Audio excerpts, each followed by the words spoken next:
내 인생 참 열심히 살았는데 왜 마음 한구석은 이렇게 무거울까?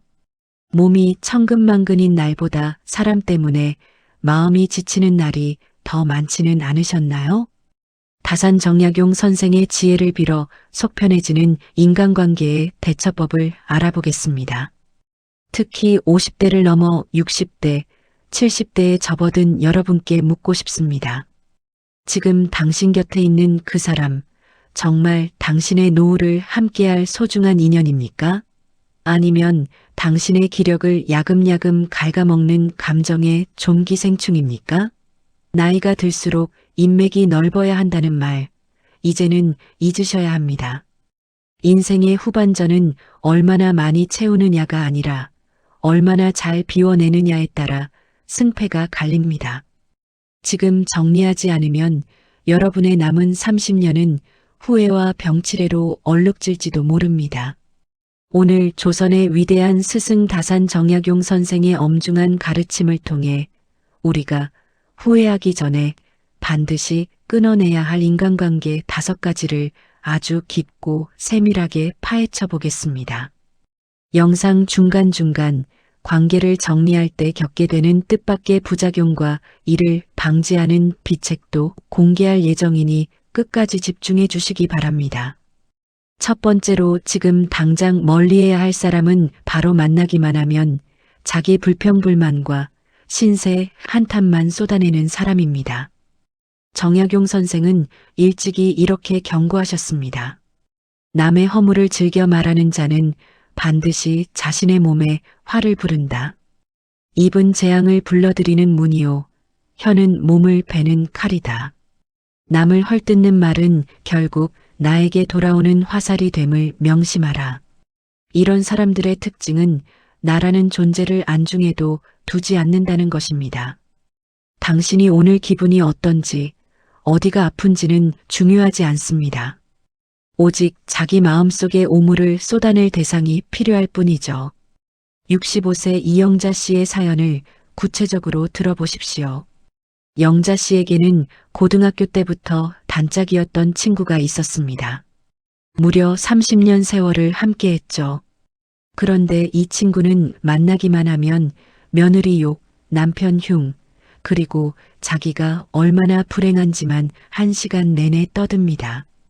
영자 씨는 친구의 마음을 달래주려 맛있는 밥을 사고 차를 대접하며 묵묵히 들어주었습니다. 하지만 어느 날 영자 씨가 큰 수술을 앞두고 무거운 마음으로 친구를 만났습니다. 나 사실 다음 주에 큰 수술을 하게 됐어. 마음이 참 안 좋네. 라고 어렵게 말을 꺼냈습니다. 그런데 친구의 반응은 어땠을까요? 야, 너는 수술하면 낫기라도 하지. 우리 집은 지금 말이야. 어제 며느리가 또 내 속을 뒤집어 놓았잖아. 라며 다시 자기 화풀이를 시작했습니다. 영자 씨는 그날 차갑게 식은 찻잔을 바라보며 깨달았습니다. 이 관계는 우정이 아니라 그저 저 사람의 감정 오물을 받아내는 쓰레기 매립지였구나. 여러분, 이런 감정 쓰레기통 역할을 계속하다 보면 여러분의 영혼은 서서히 병듭니다. 남의 부정적인 에너지를 대신 감당해 주느라 여러분의 귀한 노년이 어두워지고 있다는 뜻입니다. 그런데 여기서 첫 번째 시청 유지 포인트. 이런 사람들을 갑자기 끊어내면 그들이 주변에 당신에 대한 헛소문을 퍼뜨릴 확률이 매우 높다는 사실을 아십니까? 싸우지 않고 그들이 제 발로 나가게 만드는 고단수 전략은 영상 중반에 더 자세히 다루겠습니다. 두 번째는 평소에는 소식 한 통 없다가 꼭 아쉬운 소리 할 때만 살갑게 연락하는 기회주의자들입니다. 다산 정약용 선생은 인간의 이기심에 대해 이렇게 말씀하셨습니다. 세상의 비겁한 자는 이익을 쫓아 움직이고 군자는 도리를 쫓아 움직인다. 이익을 위해 다가온 자는 이익이 닿으면 반드시 떠나게 되어 있다. 이를 슬퍼하지 말고 오히려 그가 떠남으로써 내 주변이 맑아짐을 기뻐하라. 60대 박 씨의 사연을 통해 이 가르침을 되새겨 봅시다. 박 씨는 평생 직장 생활을 하다 은퇴 후 작은 소일거리를 시작했습니다. 현직에 있을 때는 명절마다 선물 공세를 하던 후배가 은퇴 후에는 3년 동안 전화 한 통 없었습니다. 그러다 갑자기 어느 날 저녁 아주 비싼 일식집으로 박 씨를 초대했습니다. 선배님, 역시 선배님밖에 없습니다. 이번에 제가 새로 시작하는 사업이 있는데 선배님의 퇴직금 일부만 투자해 주시면 3배로 돌려드리겠습니다. 박 씨는 정에 이끌려 그리고 다시 누군가에게 필요한 존재가 되었다는 착각에 큰 돈을 빌려주었습니다. 결과는 어떻게 되었을까요? 사업은커녕 그 후배는 고맙다는 말 한마디 없이 연락처를 바꾸고 잠적해버렸습니다. 박 씨는 돈보다도 인간에 대한 배신감에 몸져 누웠습니다. 여러분, 나이가 들수록 우리의 자산, 정보 혹은 인맥을 이용하려는 하이에나들이 늘어납니다. 특히 우리 5070 세대는 정에 약하고 사람 도리를 중시한다는 것을 그들은 악랄하게 이용합니다. 당신을 인격체로 보는 것이 아니라 도구로 보는 이들은 당신이 더 이상 줄 것이 없을 때 가장 먼저 당신의 등에 칼을 꽂을 사람들입니다. 이익이 다하면 떠날 사람에게 당신의 귀한 정을 낭비하지 마십시오. 3번째 유형은 가면을 쓴 질투쟁이들입니다. 겉으로는 웃고 있지만 속으로는 당신의 불행을 바라는 아주 위험한 부류죠. 정약용 선생은 질투에 대해 엄중히 경고하셨습니다. 질투는 스스로를 태우는 불길과 같다. 타인의 즐거움을 시기하는 자와는 결코 깊은 도를 논하지 마라. 그들은 내가 낮아질 때만 미소 지을 자들이니 그 미소에 속아 마음의 문을 열지 마라. 70세 김철수 씨의 사례는 우리 주변에서 흔히 볼 수 있는 일입니다. 철수 씨는 평생 검소하게 살며 모은 돈으로 자식들에게 짐 안 지우려 작은 상가 하나를 매입했습니다. 기쁜 마음에 동네 오랜 친구들에게 한턱을 냈죠. 내가 고생 끝에 상가 하나 마련했네. 다들 축하해주게. 그런데 친구 중 한 명의 반응이 차가웠습니다. 야, 요즘 같은 불경기에 상가 잘못 사면 세금 폭탄 맞고 사기당하기 딱 좋아. 너 그거 너무 무모한 거 아니냐? 걱정해주는 척하지만 그 눈동자에는 시기심이 이글거리고 있었습니다. 그 후로도 철수 씨가 좋은 옷을 입거나 손주 자랑을 할 때마다 그 친구는 애들 버릇 나빠진다. 노인이 겉멋들어서 뭐 하냐며 늘재를 뿌렸습니다. 철수 씨는 그를 만날 때마다 기쁜 마음이 사라지고 죄책감마저 드는 자신을 발견했습니다. 여기서 2번째 호기심 포인트입니다. 나를 시기하는 사람인지 아니면 정말 나를 걱정해주는 사람인지 단 3초 만에 구별하는 질문법이 있습니다.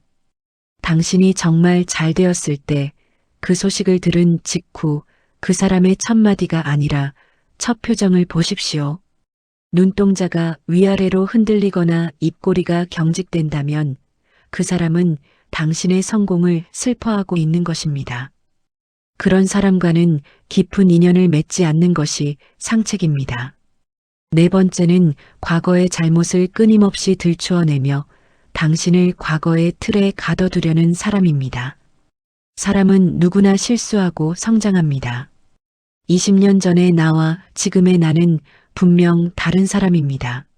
하지만 어떤 이들은 당신이 아무리 성장했어도 과거에 부족했던 모습만 기억하며 당신을 깎아내립니다. 다산 선생은 말씀하셨습니다. 허물을 고치는 것보다 더 큰 선은 없다. 과거에 얽매여 타인을 정죄하는 자는 스스로도 성장이 없는 자이다. 어제의 나를 버리고 오늘의 나를 세우는데 방해가 되는 자는 과감히 쳐내라. 동창 모임에 나갈 때마다 30년 전 영희 씨의 아픈 과거, 예를 들어 이혼이나 사업 실패 이야기를 마치 어제의 뉴스처럼 꺼내는 동창생의 사연입니다. 영희야, 너 그때 참 힘들었잖아. 우리가 너 도와주느라 얼마나 고생했는지 기억나니? 라며 은근히 우월감을 표시하고 영희 씨를 죄인으로 만듭니다. 영희 씨는 이제 당당하게 사회활동을 하며 행복하게 살고 있는데도 그 친구만 만나면 작아지는 기분을 느꼈습니다. 결국 영희 씨는 그 모임을 나가지 않기로 했습니다. 과거의 사슬을 끊어내니 비로소 현재의 햇살이 보이기 시작한 것이죠. 여러분, 여러분의 성장을 방해하고 당신의 변화를 인정하지 않는 사람은 당신의 인생에 필요 없습니다. 그들은 당신이 자기보다 앞서가는 것이 두려워 과거라는 족쇄를 채우려는 비겁한 자들일 뿐입니다. 마지막 5번째는 무례함을 친근함이라 우기며 선을 넘는 사람들입니다. 우리가 사이에 무슨 예의냐, 너랑 나랑 사이가 어떤데 이런 거 가지고 그러냐며 당신의 자존감을 짓밟는 이들이 있죠. 하지만 다산 선생은 인간관계의 핵심은 즉 공경함에 있다고 보셨습니다. 무례한 자를 상대하지 않는 것이 곧 나를 지키는 길이다. 사람의 품격은 그가 지키는 선에서 나온다. 선을 넘는 자에게 관용을 베푸는 것은 스스로를 모욕하는 일과 같다. 명절 때마다 너는 왜 아직도 그 모양이냐, 자식 교육은 어떻게 시킨 거냐며 무안을 주던 친척 형님 때문에 고통받던 이명숙 씨의 사연입니다. 명숙 씨는 참다 못해 이번 명절 정중하지만 단호하게 말했습니다. 형님 말씀이 너무 지나치시네요. 듣기 거북합니다. 그러자 친척 형님은 야, 장난 좀 친 것 가지고 왜 이렇게 속이 좁냐? 라며 오히려 명숙 씨를 이상한 사람으로 몰아갔습니다. 하지만 명숙 씨는 흔들리지 않고 그 뒤로 그와의 접촉을 최소화했습니다. 처음엔 집안 어른들이 한마디씩 했지만 시간이 지나자 명숙 씨의 평온한 표정을 보고 다들 수긍했습니다. 무례한 사람을 참아주는 것은 배려가 아니라 방임입니다. 나이가 들수록 내 마음의 영토를 침범하는 사람들에게는 분명한 울타리를 쳐야 합니다. 이제 마지막 호기심 유발 포인트입니다. 관계를 끊고 싶지만 그 과정에서 생길 갈등이 두려워 망설이고 계신가요? 얼굴 붉히지 않고 자연스럽게 아름답게 멀어지는 기술이 있습니다. 그것은 바로 점진적 거리두기입니다. 갑자기 연락을 끊는 것이 아니라 답장 속도를 늦추고 약속을 잡을 때 3번 중 2번은 바쁘다는 핑계로 완곡히 거절하는 것입니다. 상대가 당신에게서 더 이상 얻을 에너지가 없다고 느끼게 만들면 그들은 자연스럽게 다른 먹잇감을 찾아 떠나게 됩니다. 여러분, 50대 이후의 삶은 마치 가을의 들판과 같습니다. 잘 익은 곡식만 남기고 잡초는 뽑아내야 합니다. 나쁜 물이 든 그릇에는 아무리 비싼 차를 담아도 그 맛이 변합니다. 정약용 선생은 유배지라는 척박한 환경 속에서도 수많은 이와 소통하셨지만 결코 도리에 어긋나거나 자신의 영혼을 더럽히는 자와는 마음을 섞지 않으셨습니다. 스스로를 귀하게 여기지 않으면 남들도 나를 귀하게 여기지 않는다는 그 준엄한 말씀을 다시 한번 가슴에 새기십시오. 지금 여러분 곁에 있는 사람들이 당신을 진정으로 귀하게 여기고 있습니까? 당신의 목소리에 귀를 기울이고 당신의 작은 성취에도 진심 어린 박수를 보내주고 있습니까? 만약 아니라면 비록 수십 년 된 인연이라 할지라도 이제는 놓아줄 때입니다. 오늘 이 영상을 보신 후 조용히 자리에 앉아 휴대전화 연락처를 한번 쭉 훑어보십시오. 그리고 오늘 말씀드린 5가지 유형 중 한 명이라도 떠오른다면 오늘부터 마음속에서 먼저 그들을 정리하십시오. 그들이 내뱉은 독설에 상처받지 마십시오. 그것은 그들의 문제이지 당신의 문제가 아닙니다. 인연을 정리하고 난 빈자리에는 반드시 더 맑고 더 따뜻하며 당신을 온전히 존중해주는 새로운 인연들이 찾아올 것입니다. 노년의 고독은 사람의 수가 적어서 오는 것이 아니라 진실한 마음을 나눌 사람이 없어서 오는 것입니다. 여러분의 남은 생이 오직 향기로운 인연들로만 가득하기를, 그래서 매일 아침 눈 뜰 때마다 설렘과 평온함이 가득하기를 진심으로 기원합니다. 오늘 전해드린 다산정약용 선생의 지혜가 여러분의 삶에 작은 등불이 되었기를 바랍니다. 이 내용이 좋으셨다면 주변의 소중한 분들께도 이 영상을 공유해 주세요. 나쁜 관계에 힘들어하는 친구에게 이 영상은 그 어떤 보약보다 큰 힘이 될 것입니다. 구독과 좋아요를 눌러주시면 앞으로도 여러분의 인생 이막을 더욱 지혜롭고 풍요롭게 만들어줄 깊이 있는 통찰을 가지고 돌아오겠습니다. 긴 시간 시청해 주셔서 감사합니다. 여러분, 오늘도 누구보다 자신을 사랑하며 평안한 하루 보내십시오. 감사합니다.